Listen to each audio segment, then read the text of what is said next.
La misión del Soyuz 33 era el cuarto vuelo internacional, cuya tripulación incluía a un cosmonauta búlgaro.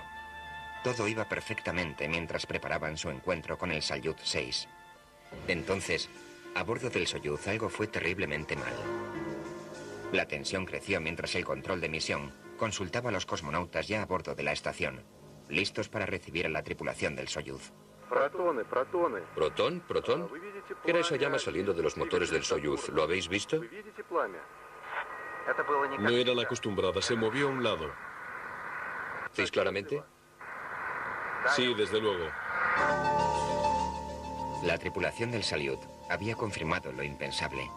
Por vez primera en 2000 encendidos, el motor de un cohete principal del Soyuz había fallado.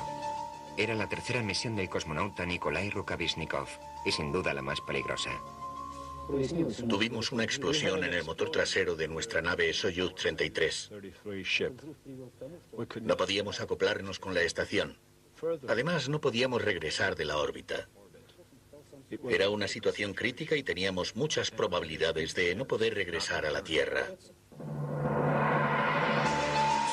Mientras el control de misión luchaba por encontrar un medio de traer la nave de vuelta a casa, Rukavishnikov se percató de la horrenda posibilidad de quedar aislados en el espacio, con solo 5 días de víveres. La tripulación tendría que usar su motor de reserva para un aterrizaje de emergencia. Podían saber si funcionaría sin intentarlo.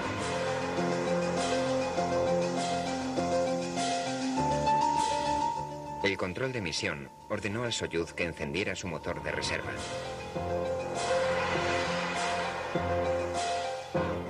Nadie tenía que decir a la tripulación qué ocurriría si no funcionaba a plena capacidad. Los cosmonautas ya visualizaban esa terrible hipótesis. Si el motor funcionaba en menos de 90 segundos, el Soyuz 33 se convertiría en un satélite con vida durante 5 días, para luego convertirse en un simple satélite, lleno de cadáveres.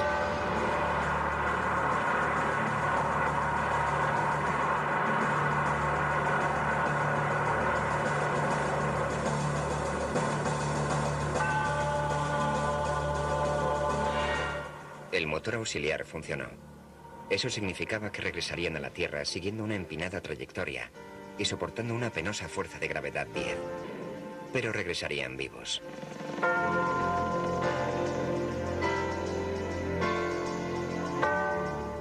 No fue la única vez que una nave Soyuz casi se convertía en un vehículo de muerte. El 5 de abril de 1975, el Soyuz 18A tenía que acoplarse con la estación espacial Salyut 4. El vuelo nunca consiguió llegar a la órbita. El lanzador A2 falló y el cohete empezó a desviarse de su altitud programada. Durante el despegue de la nave recibimos un mensaje de los cosmonautas. Accidente, accidente con el lanzador. El Soyuz encendió sus motores en retropropulsión. Como el Soyuz 33, regresarían a la Tierra con una trayectoria balística, pero esta vez con el doble de presión. Una aplastante fuerza de gravedad 20.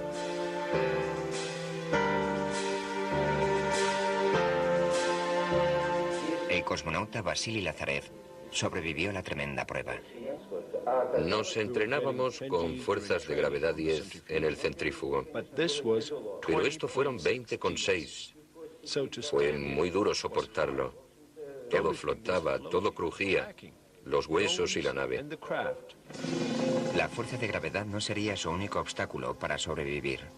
El Soyuz aterrizó en la oscuridad en la profunda nieve de las montañas Altai. Los cosmonautas tomaron una sabia decisión. Antes del aterrizaje, sin saber dónde íbamos a aterrizar, tomé la decisión de soltar solo una de las líneas que sostienen el paracaídas. Y esto nos salvó, porque aterrizamos en el bosque y nos enredamos en los árboles. Pero estábamos al borde de un acantilado. Si hubiese disparado las 2 líneas, nos habríamos el acantilado. Un feliz aterrizaje tampoco estaba previsto para el Soyuz 23. En octubre de 1976, tras un fallido acoplamiento con la estación espacial Salyut 5, el Soyuz 23 recibió la orden de regresar a Tierra. Los problemas del Soyuz 23 no hacían más que empezar. Al iniciar su descenso, el control de misión se equivocó sobre el momento de encender el motor. Esto provocó una desviación de su zona de aterrizaje. Aterrizaron sobre el congelado lago Tangice. Todos los cosmonautas se entrenan para aterrizar en el agua, pero este entrenamiento no había previsto las condiciones de esa noche de octubre de 1976. El aparato se estrelló en el lago, entre ráfagas de viento y niebla. Los helicópteros no podían alcanzarlo debido a la densa. El peligroso esfuerzo de rescate era responsabilidad del general Vladimir Shatalov. Estuvimos en una situación de emergencia todo el día, porque los helicópteros no podían hacer nada. En la niebla que cubría el lago no podían volar. La tripulación permaneció cautiva en su nave. Dentro de la cápsula, los cosmonautas siguieron un procedimiento estándar, pero esta no era una situación estándar. Era la primera y única misión de Vyacheslav Zudov. La cápsula se inclinaba aproximadamente así. Estaban ahora en una situación precaria, con la cabeza hacia abajo en el agua. Los cosmonautas no tenían otra opción que la de esperar. No podíamos salir de la cápsula como nos lo habían enseñado. Si abríamos la escotilla, que estaba debajo del agua, no tendríamos posibilidad de salir. Además, el lago Tengiz era de 22 grados bajo cero.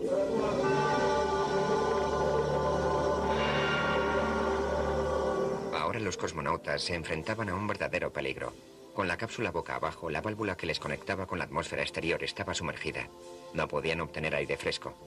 Tenían que utilizar el sistema de regeneración para suministrarles oxígeno, pero se estaban quedando sin energía. Si permanecíamos en esa situación, en los trajes espaciales sin hacer nada, nos congelaríamos. Empezamos a ahorrar electricidad. Apagamos toda la corriente dentro de la cápsula, dejando solamente la baliza y la radio que necesitaríamos. Pero pronto fallaron. Valery Rozhdestvensky temía lo peor mientras los cosmonautas oscilaban dentro y fuera de la realidad. Se podía sentir el CO2 sin necesidad de instrumentos. Se sentía sin más.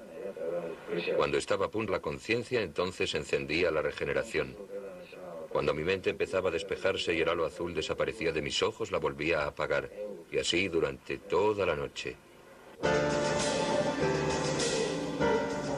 9 horas después del aterrizaje, los helicópteros pudieron localizar el aparato. Unos hombres rana lo sujetaron con unas boyas de flotación y una línea de arrastre. Como vemos en estas raras fotos del auténtico rescate, el helicóptero no podía levantar la cápsula, pero sí pudo arrastrarla hasta la orilla. Esta vez, la muerte fue vencida por unos estrechos márgenes. Enseguida volvemos con National... Se han hecho que ahora la órbita terrestre sea un lugar más acogedor. Los fallos como la colisión y descompresión de la Mir, el 25 de junio de 1997, nos recuerdan que el espacio sigue siendo un lugar peligroso. Cuando el astronauta estadounidense C. Michael Foale sustituyó al astronauta Jerry Linenger a bordo de la NASA, esperaba que ya se habían superado todos los desastres posibles. Linenger había rozado una inminente colisión con una nave de carga y soportado toda una ristra de fallos mecánicos y eléctricos, incluyendo un intenso incendio. El fuego estaba principalmente en esta zona de aquí, con las llamas apuntando en esta dirección. Yo estaba más o menos donde está la cámara, y tenía otro cuerpo delante de mí y estaba pasando el extintor. En ese momento, el otro Soyuz estaba al otro lado, donde está acoplado el Progress ahora. Así que pueden ver que habría sido muy difícil atravesar las llamas para alcanzar uno de los vehículos de rescate. Foale correría peor suerte. El control de misión quería probar un acoplamiento manual con un vehículo de carga Progress. Decidieron intentar el enganche sin el sistema radar. Se achacaría un error humano lo que ha después. Pero al desvelarse los hechos, es evidente que la Mir fue víctima de una mala planificación. La tripulación casi paga estos errores con sus vidas. Los cosmonautas ya habían practicado esta maniobra de acoplamiento manual antes, pero con una nave de carga vacía. Esta era pesada y se acercaba rápidamente. El cosmonauta Vasily Siblyev Intentó ralentizar la cápsula con la palanca de freno, pero el Progress seguía acercándose. Desde la portilla, el cosmonauta Alexander Lazutkin veía cómo el Progress se acercaba. Pregunté a los técnicos, ¿cómo ven el lado de la estación? ¿Por radar o por la pantalla? Me contestaron, no hay nada en la pantalla. Por radar, por supuesto. Así que si hubiésemos tenido un radar, no habría habido nada de qué hablar. El Progress se contra la Mir. Toda la estación espacial tembló. La alarma principal empezó a sonar. La colisión había causado un escape de aire. La atmósfera respirable de la Mir estaba siendo succionada hacia el vacío sideral. La rápida reacción de la tripulación permitió salvar la estación seccionando unos cordones eléctricos y sellando la zona dañada.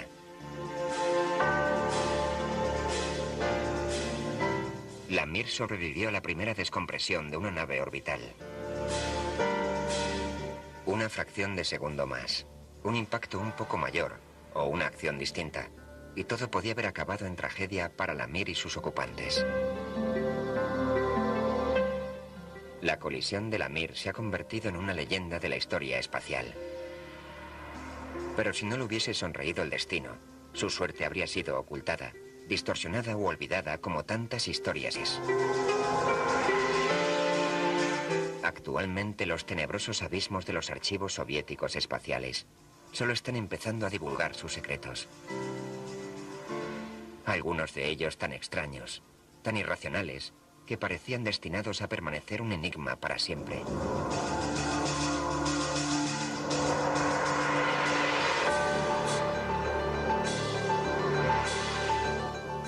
Pero otros nuevos documentos están esclareciendo incógnitas, explicando grandes misterios del espacio y llenando el vacío de una rica, colorida y humana historia.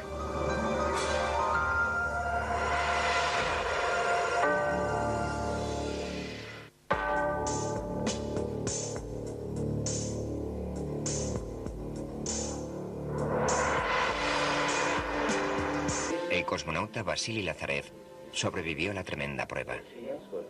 Nos entrenábamos con fuerzas de gravedad 10 en el centrífugo. Pero esto fueron 20,6. Fue muy duro soportarlo.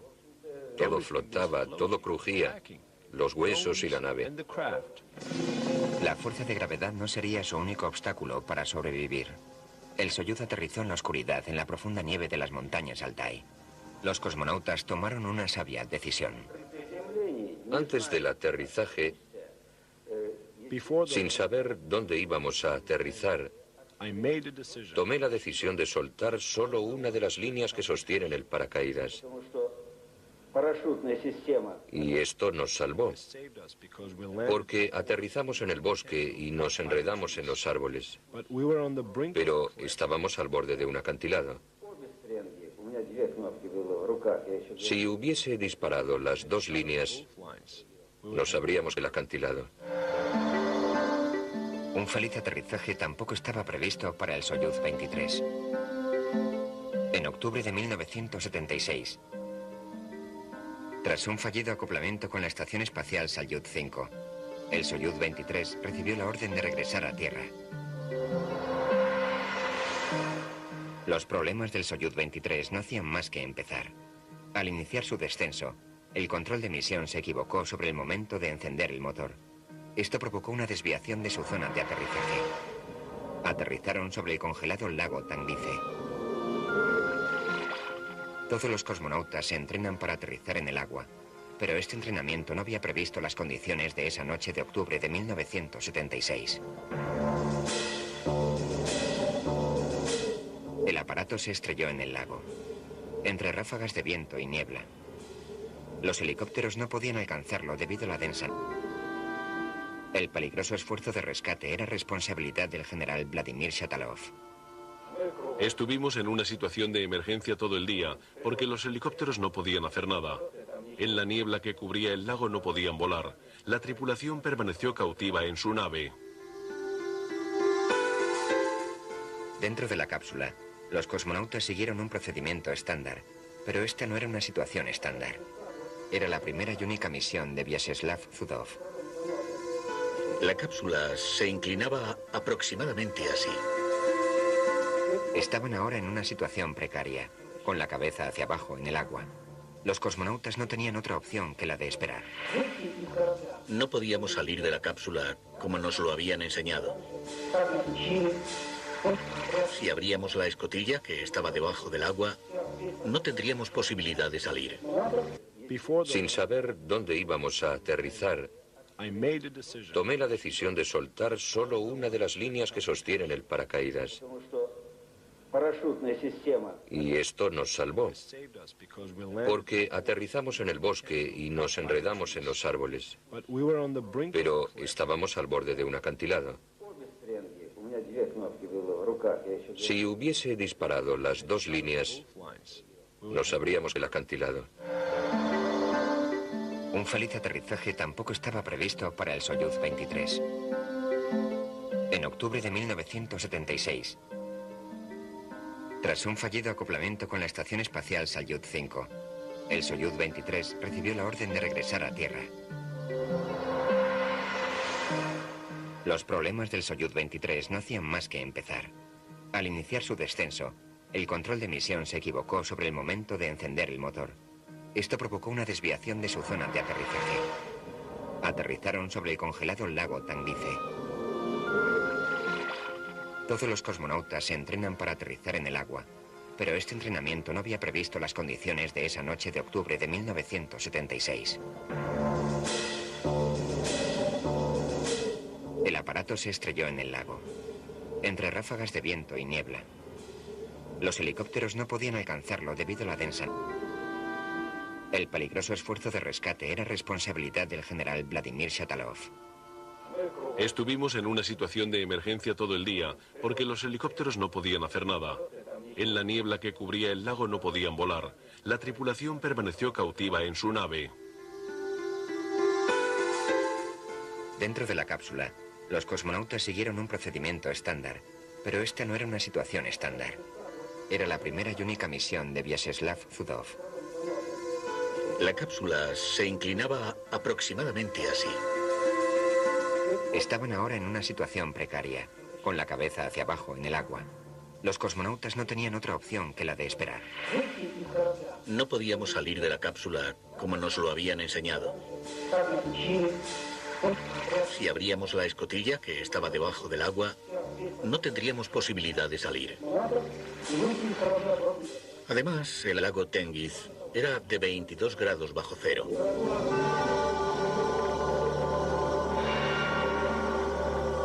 Ahora los cosmonautas se enfrentaban a un verdadero peligro. Con la cápsula boca abajo, la válvula que les conectaba con la atmósfera exterior estaba sumergida. No podían obtener aire fresco. Tenían que utilizar el sistema de regeneración para suministrarles oxígeno, pero se estaban quedando sin energía. Si permanecíamos en esa situación, en los trajes espaciales sin hacer nada, nos congelaríamos. No eran acostumbradas, se movió a un lado. ¿Veis claramente? Sí, desde luego. La tripulación del Salyut había confirmado lo impensable. Por vez primera en 2000 encendidos, el motor de un cohete principal del Soyuz había fallado. Era la tercera misión del cosmonauta Nikolai Rukavishnikov y sin duda la más peligrosa. Tuvimos una explosión en el motor trasero de nuestra nave Soyuz 33. No podíamos acoplarnos con la estación. Además, no podíamos regresar de la órbita. Era una situación crítica y teníamos muchas probabilidades de no poder regresar a la Tierra. Mientras el control de misión luchaba por encontrar un medio de traer la nave de vuelta a casa, Rukavishnikov se percató de la horrenda posibilidad de quedar aislados en el espacio, con solo 5 días de víveres. La tripulación tendría que usar su motor de reserva para un aterrizaje de emergencia. Podían saber si funcionaría sin intentarlo.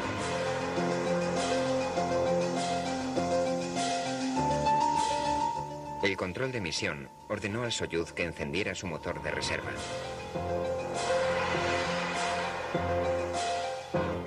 Nadie tenía que decir a la tripulación qué ocurriría si no funcionaba a plena capacidad. Los cosmonautas ya visualizaban esa terrible hipótesis. Si el motor funcionaba en menos de 90 segundos, el Soyuz 33 se convertiría en un satélite con vida durante 5 días, para luego convertirse en un simple satélite, lleno de cadáveres.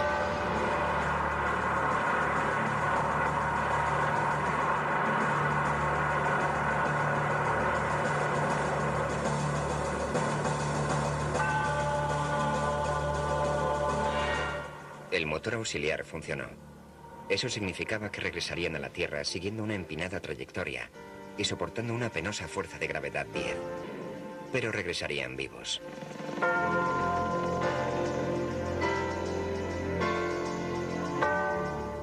No fue la única vez que una nave Soyuz casi se convertía en un vehículo de muerte. El 5 de abril de 1975, el Soyuz 18A tenía que acoplarse con la estación espacial Salyut 4. El vuelo nunca consiguió llegar a la órbita. El lanzador A2 falló y el cohete empezó a desviarse de su altitud programada. Durante el despegue de la nave recibimos un mensaje de los cosmonautas. Accidente, accidente con el lanzador. El Soyuz encendió sus motores en retropropulsión. Como el Soyuz 33, regresarían a la Tierra con una trayectoria balística, pero esta vez con el doble de presión. Una aplastante fuerza de gravedad 20.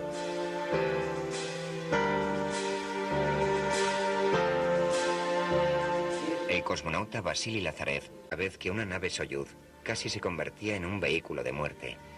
El 5 de abril de 1975, el Soyuz 18A tenía que acoplarse con la estación espacial Salyut 4. El vuelo nunca consiguió llegar a la órbita. El lanzador A2 falló y el cohete empezó a desviarse de su altitud programada. Durante el despegue de la nave recibimos un mensaje de los cosmonautas. Accidente, accidente con el lanzador. El Soyuz encendió sus motores en retropropulsión. Como el Soyuz 33, regresarían a la Tierra con una trayectoria balística, pero esta vez con el doble de presión. Una aplastante fuerza de gravedad 20. La tripulación del Salyut había confirmado lo impensable. Por vez primera en 2000 encendidos, el motor de un cohete principal del Soyuz había fallado. Era la tercera misión del cosmonauta Nikolai Rukavishnikov y sin duda la más peligrosa. Tuvimos una explosión en el motor trasero de nuestra nave Soyuz 33. No podíamos acoplarnos con la estación. Además, no podíamos regresar de la órbita. Era una situación crítica y teníamos muchas probabilidades de no poder regresar a la Tierra. Mientras el control de misión luchaba por encontrar un medio de traer la nave de vuelta a casa, Rukavishnikov se percató de la horrenda posibilidad de quedar aislados en el espacio, con solo 5 días de víveres. La tripulación tendría que usar su motor de reserva para un aterrizaje de emergencia. Podían saber si funcionaría sin intentarlo.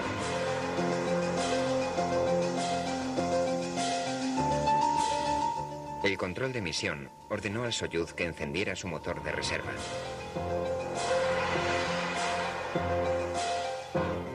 Nadie tenía que decir a la tripulación qué ocurriría si no funcionaba a plena capacidad.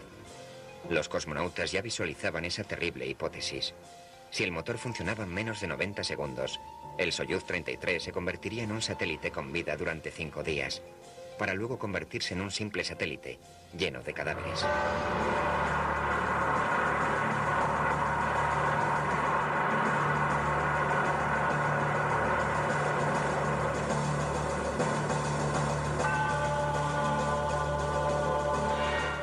El motor auxiliar funcionó. Eso significaba que regresarían a la Tierra siguiendo una empinada trayectoria y soportando una penosa fuerza de gravedad 10. Pero regresarían vivos.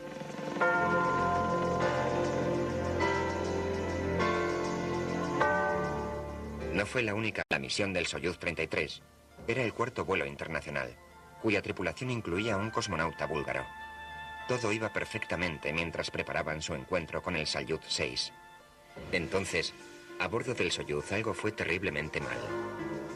La tensión creció mientras el control de misión consultaba a los cosmonautas ya a bordo de la estación, listos para recibir a la tripulación del Soyuz. ¿Protón? ¿Protón? ¿Qué era esa llama saliendo de los motores del Soyuz? ¿Lo habéis visto? No era la acostumbrada, se movió a un lado. ¿Veis claramente? Sí, desde luego.